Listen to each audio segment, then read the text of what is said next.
Alhamdulillah wassalatu wassalamu ala rasulillah amma ba'd. Assalamu alaikum wa rahmatullahi wa barakatuhu. Brothers and sisters, I hope you guys are doing well. So I wanted to share with you a reminder, and hopefully I pray that it benefits me before it benefits anyone else, and that is about implementing that which we learn and that which we say. You see, a lot of you guys, a lot of us, we remind people, brother, this is wrong, this is haram, don't do this, don't do this, don't do this. But we actually fall many a times into the very things that we're telling people to not do. And this is actually a very, very big and very serious thing. So I wanted to discuss it from the angle of how serious it is, what causes it, and how to get over it.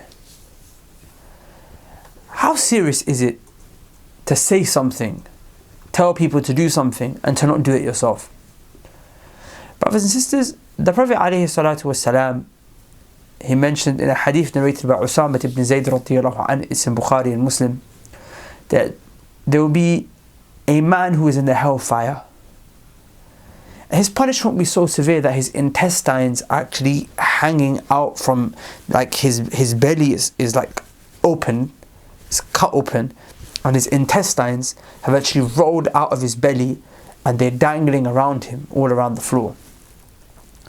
Now, because of this man's situation, he's just finds himself just kind of like circling around his intestines, circling around like a donkey.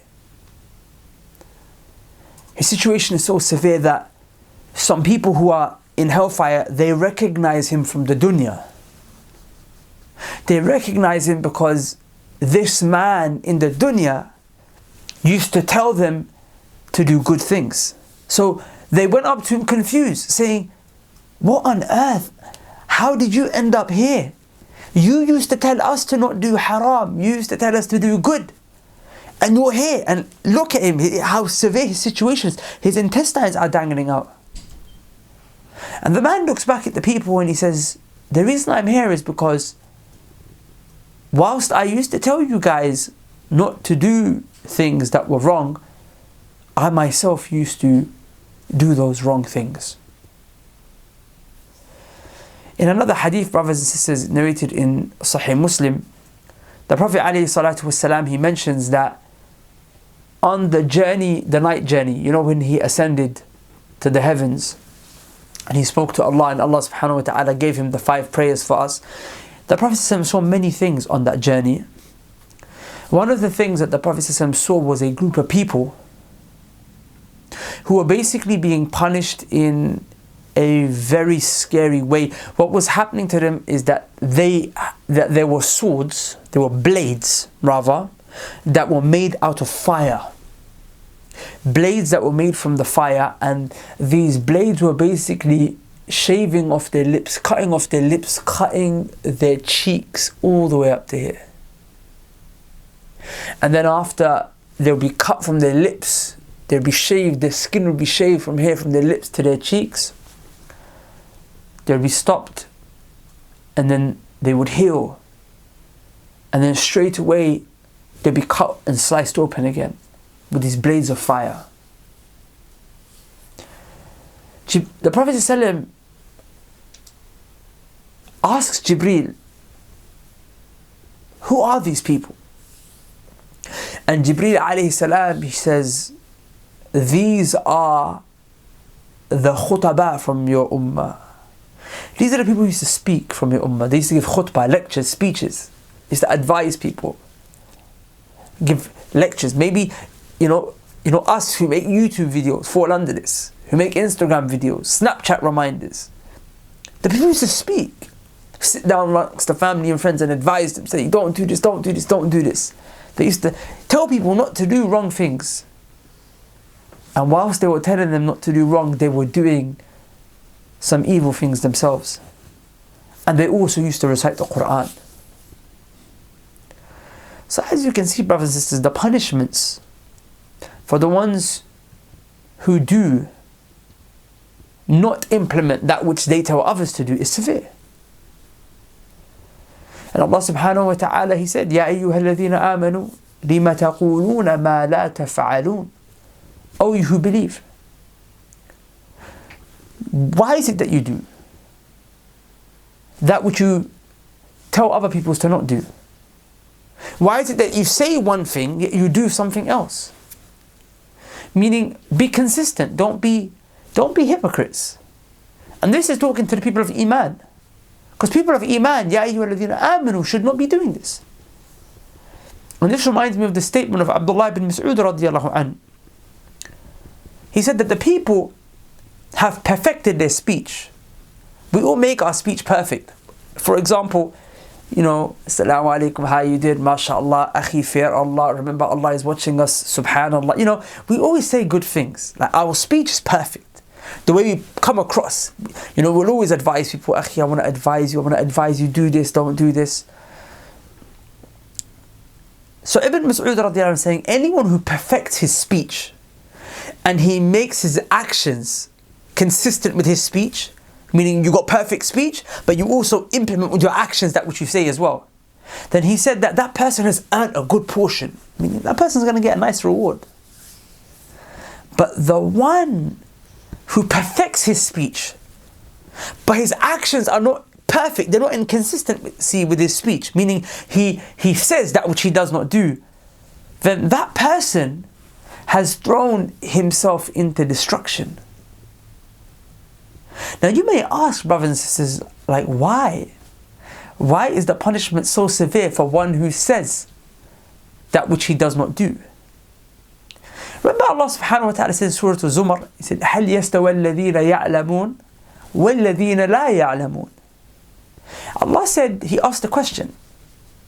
He said, the ones who have knowledge, the ones who know, are they the same as the ones who don't? No, they're not. You knew this was wrong. You knew it was so wrong that you actually went out of your way to tell others it was wrong. So now you're not going to be the same as the one who doesn't know. The one who's ignorant. The one who didn't know it was haram. You're not going to be the same as him.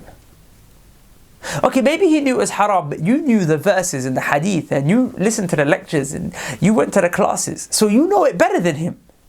Or you know it better than her. So you and her are not on the same level. She's wrong, but she's got less excuse than you do. Rather, you've got less excuse than she does, because you knew. And because you're not equal in that regard, your punishment won't be equal either.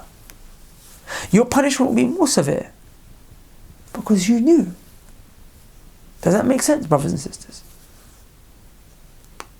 You can't be a person who's trying to cure other people's diseases. Remember, someone else is sinning. Someone else is falling into shortcomings. They're sinning. They're suffering from sicknesses of the heart. Some of us, like, we're always reminding and giving da'wah and teaching classes, and Snapchat, reminders, and all these things. We're reminding people all day, every day. You are basically trying to cure their sickness. But you yourself are suffering from the same illness. So the poet said, the one who's trying to call to piety, he's trying to call to taqwa when he himself doesn't have taqwa in him. الطبيب يداوي والطبيب عليل. It's like the doctor, he's trying to prescribe medicine for the one who's sick, but the doctor himself is suffering from the same disease.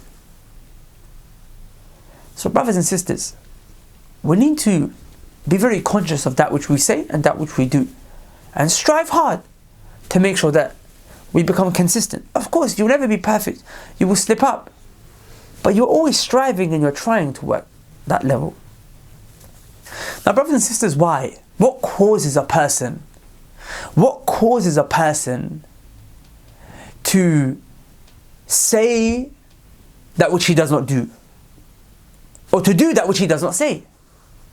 What causes a person to learn, to go classes, to give da'wah and advice, yet still fall into the haram that he's telling people not to do? What is it that causes this? Brothers and sisters, what causes this is knowledge that doesn't benefit. You see, if your knowledge benefited you, then you wouldn't do that. What does beneficial knowledge mean? Beneficial knowledge means you learnt something and then you implemented it. If you find that you're not implementing your knowledge, that means your knowledge isn't beneficial. So, I want to teach you a dua, brothers and sisters, for you to make. It is a dua that the Prophet ﷺ used to make. And if the Prophet ﷺ used to make this dua, then who are we to not make it? The dua, brothers and sisters, is as follows. The Prophet ﷺ used to say, Allahumma inni e'oudhu bika min ilmin la yanfa'u. Oh Allah, verily I seek refuge in you. I seek protection in you from knowledge that doesn't benefit. Brothers and sisters, make this dua. Make it every day. Whenever you watch a video, you learn something new, make this dua. You go to a lesson, make this dua. Make this dua, brothers and sisters, so Allah subhanahu wa ta'ala protects you from knowledge that doesn't benefit, i.e. knowledge that doesn't implement, that doesn't get implemented. Like I said, brothers and sisters, the one who knows is not like the one who doesn't, rather Allah said. So be very careful. You know, what use is knowledge if it hasn't settled in your heart? Knowledge that doesn't get implemented is so useless that Fudail ibn Iyad rahimahullah, he said, a scholar, a person rather, may know hadith and ayat. A person may know hadith and ayat and quotes, and he may have Bukhari, Muslim memorized, but he's not a scholar. He's not a scholar unless he implements it. He may know Bukhari, Muslim, Tirmidhi, Sunnah Abi Dawood, the Quran, all the qira'at memorized, but he's a jahil until he implements his knowledge. Until he implements his knowledge. So brothers and sisters, may Allah subhanahu wa ta'ala allow us to be ones who implement our knowledge. The dua will be at the bottom, inshallah ta'ala, of the YouTube information section, and you can read it and inshallah ta'ala learn it. Share the video, like the video. Assalamu alaikum wa rahmatullahi wa barakatuh.